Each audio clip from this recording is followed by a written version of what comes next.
La géomatique forestière, en fait, c'est un complément essentiel à la planification puis au suivi des opérations. T'sais, je touche vraiment à tout ce qui a rapport à la récolte forestière, là, de la planification à la fin des récoltes. 90% de mon temps, c'est de faire des cartes, des images GPS, des analyses, puis il y a un 10% que je me développe des outils pour automatiser mes tâches que je fais à chaque semaine.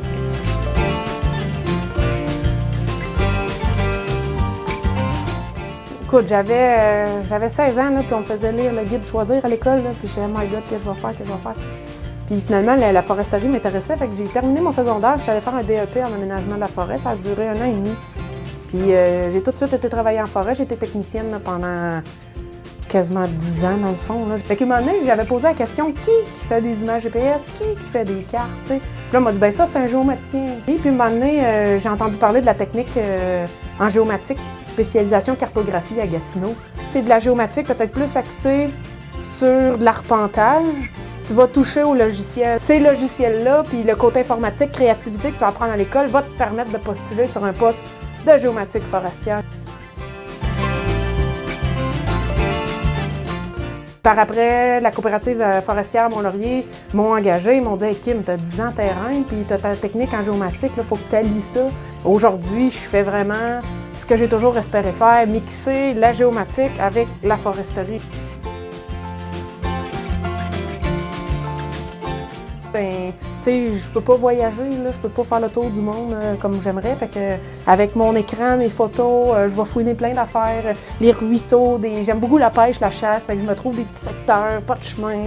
Moi, là, je peux passer des heures devant une carte ou un globe terrestre. Je suis vraiment une passionnée de données numériques et de nouveautés, là, techno. Là.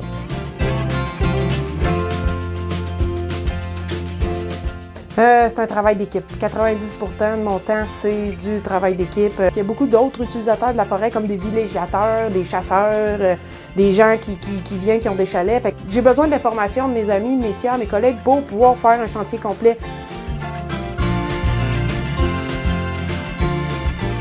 Dans le fond, le géomaticien se doit d'être assez minutieux, assez rigoureux dans sa méthode de travail parce que moi, le vendredi, j'apporte les résultats. Voici ce que les gars ont fait sur le terrain. Dans le fond, le calcul de la possibilité forestière est fait là-dessus. Fait que c'est sûr que c'est quand même important. Puis plus que tu as d'outils, plus que tu vas être meilleur dans tes résultats. Là.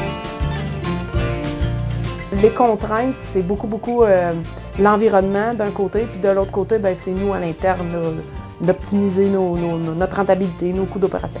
J'ai une grosse checklist pour l'aménagement durable des forêts. Puis il y a le nouveau, justement, le RADF, c'est le règlement d'aménagement durable des forêts. C'est une bible. Est-ce que tu as identifié tous les cours d'eau et les traverses de cours d'eau? Oui.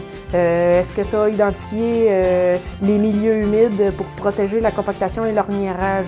Oui. T'as-tu regardé les autres utilisateurs de la forêt environnante? Y a-tu des chalets? Y a-tu des établissements de plein air? Y a-tu des parcours de canot-camping? Y a-tu des sentiers de randonnée? Aujourd'hui, la protection, tu peux quasiment pas planifier un chantier sans avoir passé la checklist d'un géomaticien avant de partir.